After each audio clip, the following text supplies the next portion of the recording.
Bismillahirrahmanirrahim. Assalamualaikum warahmatullahi wabarakatuh. Waalaikumsalam warahmatullahi wabarakatuh. Gimana kabarnya siang hari ini? Masih semangat, masih sehat? Alhamdulillah. Sebelum pelajaran kita mulai, alangkah lebih baiknya kita berdoa mudah-mudahan pada materi kali ini, pada pelajaran P5 PPRA Statistik Rahmatil Alamin, kita nanti bisa mendapatkan pengetahuan baru yang selama ini belum kita terima, dan mudah-mudahan materi yang kita pelajari nanti bisa bermanfaat bagi kita semuanya.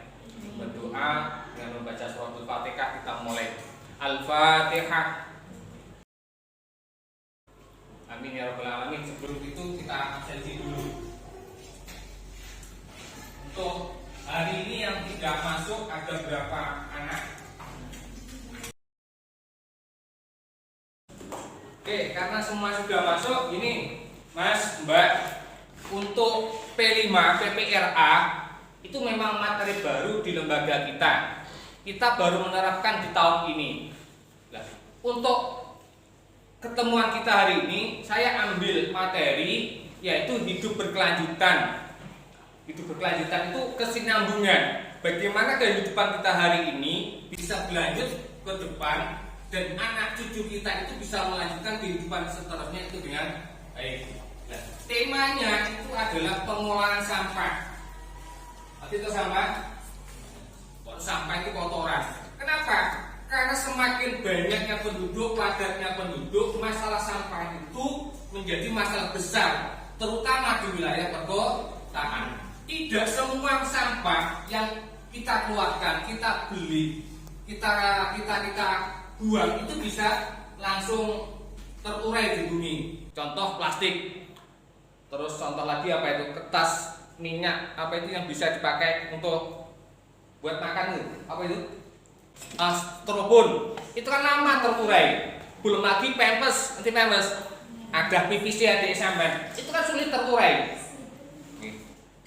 Dan tidak bisa diobong itu. Karena apa?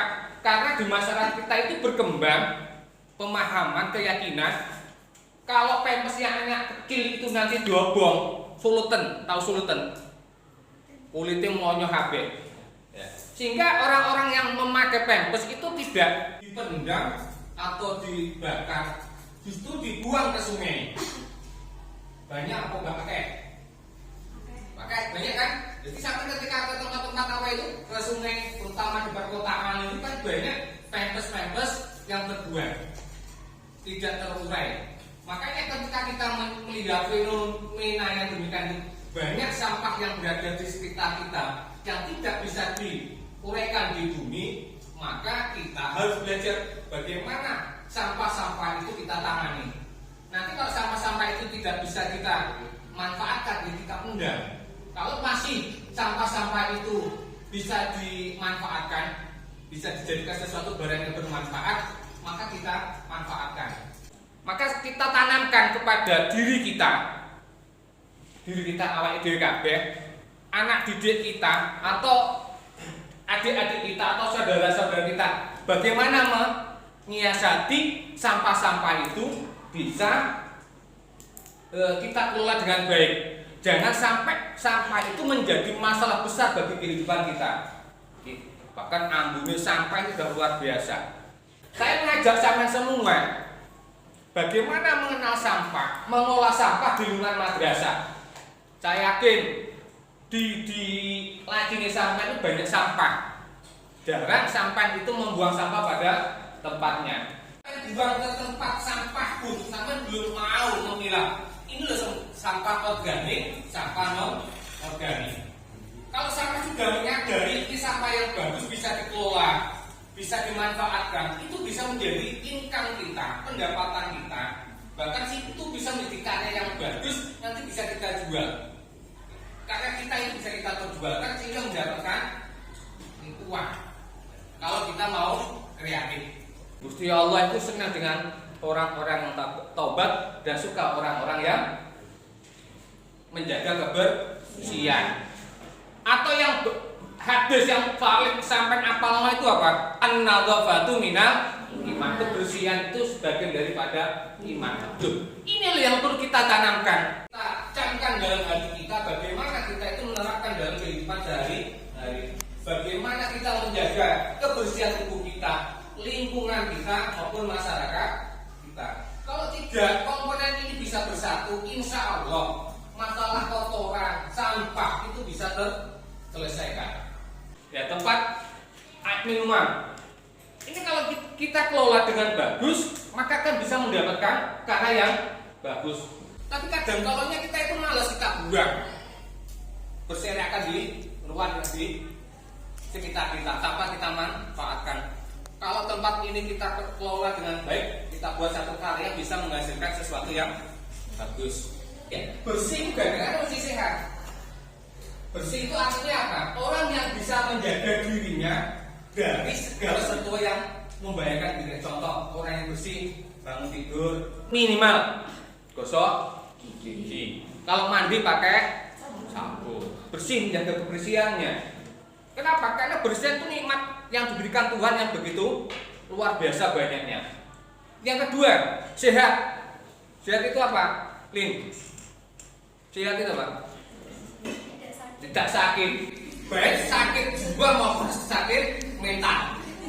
Orang sakit tidak sakit jiwa kok, mental juga bisa sakit. Contoh penyakit mental itu apa?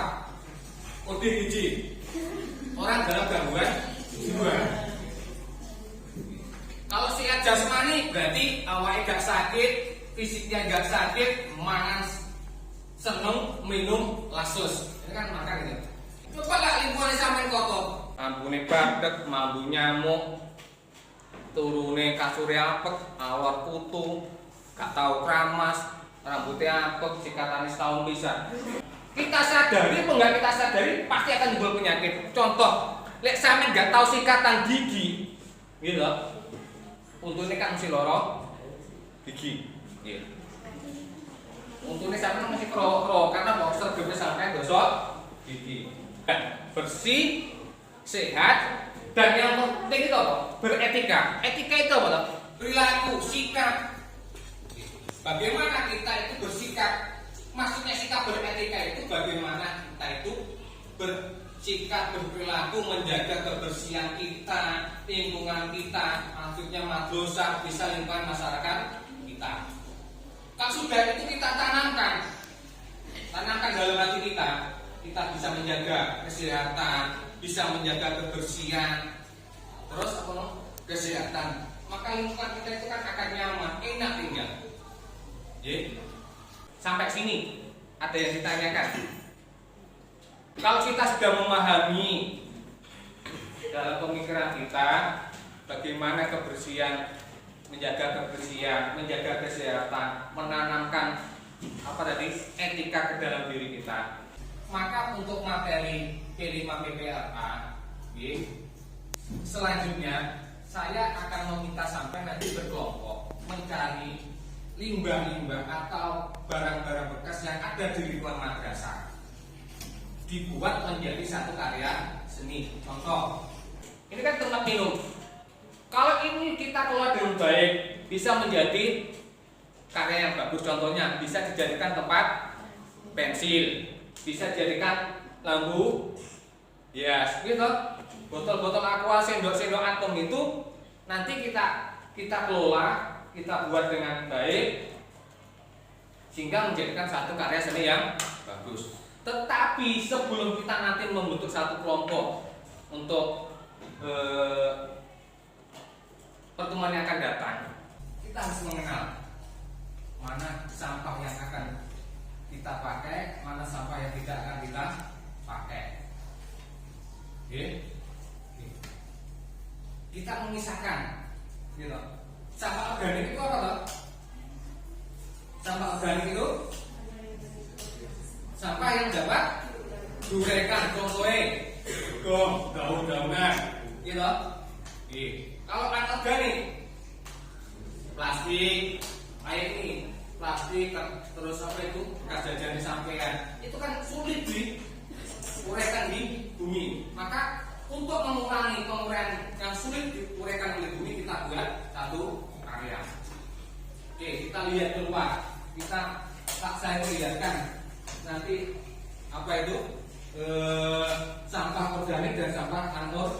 organik.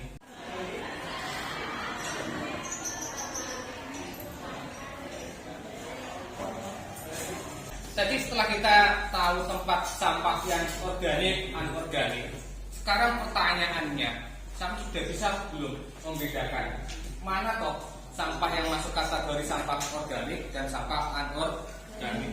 Banyak ini kan, ini termasuk sampah kan? Botol-botol kayak ini kan termasuk sampah. Ini termasuk sampah apa mas, Mbak? Sampah? Terus sampah anorganik ini bisa terurai botol di bumi? Timbul masalah atau tidak? Timbul masalah. Kenapa? Kalau ini sulit terurai, maka ketika mengumpul menjadi banyak, berarti memakan tempat lingkungan di sekitar kita. Itu yang pertama. Yang kedua, akan menimbulkan sumber penyakit. Kalau ini botol-botol ini terisi dengan air, gitu, menjadi sarang nyamuk. Tetapi sampah yang kayak gini, karena kreatif kita, bisa nggak ini buat menjadi satu karya? Bisa. Nanti kita buat karya, yes. Mungkin menjadi tempat lampu atau tempat pensil dan lainnya. Apa ini? Sampah organik, kertas. Ini kan bisa terurai, ya. Ini kita buang ke bumi, lambat laun akan dimakan oleh rayap, terurai akan hilang. Gitu? Ya. Makanya sampah organik itu bisa menjadi satu apa itu? Keuntungan bagi petani. Contoh kayak daun. Itu kan daun itu termasuk sampah apa mas? Organik. Kalau itu banyak kita buang ke sawah, itu dimanfaatkan oleh petani menjadi pupuk daun, kompos, sehingga bisa membuat tanah menjadi subur. Nah, kita tadi mulai awal kita menanamkan dalam diri kita hidup sehat, hidup bersih dan beretika. Terus kita belajar mengelompokkan mana sampah anorganik dan sampah organik. Coba sampai ingat-ingat, sampai pahami materi mana yang belum kita pahami. Karena pertemuan yang akan datang kita menindakkan, kita akan membuat suatu karya dari sampah yang berada di sekitar lingkungan madrasah kita. Kita di akhir kesimpulan, di akhir pembelajaran, kita mereview, merefleksi apa yang kita pelajari hari ini. Yang kita refleksi, yang kita review, yang kita pahami, yang harus kita tanamkan dalam diri kita. Satu, kita harus menanamkan hidup bersih, hidup sehat. Benar? Hidup bersih, hidup sehat. Menanamkan sikap beretika. Kalau itu kita tanamkan dalam kehidupan sehari-hari kita paling tidak bisa membantu menyelesaikan masalah di lingkungan kita. Nah, kalau kita sudah mempunyai pemikiran beretika, punya sikap hidup sehat, hidup bersih, maka selanjutnya ketika kita ada persoalan di sekitar kita, menemukan sampah di lingkungan kita bisa membuat satu pemetaan. Ini loh sampah organik, ini loh sampah anorganik, sehingga kita tidak akan canggung. Kalau sampah organik, kita bisa kita pendam karena itu terurai di bumi. Kalau sampah anorganik, kita pilah, kita pisah, mana yang bisa kita buat satu kerajinan. Kalau masih itu tidak bisa buat kerajinan, kita jual. Kan sekarang banyak orang menjual barang bekas toh. Nah, itu bisa menjadi income kita, pendapatan kita terhadap sampah. Oke, sebelum pelajaran kita mulai, kita tutup, kita akhiri. Mudah-mudahan apa yang kita pelajari mulai awal sampai akhir tadi bisa bermanfaat, bisa kita cerna, bisa kita pahami, sehingga mendapatkan ilmu yang bisa kita manfaatkan dalam kehidupan sehari-hari. Dari saya cukup sekian, ada kurang lebihnya mohon maaf. Wassalamualaikum warahmatullahi wabarakatuh.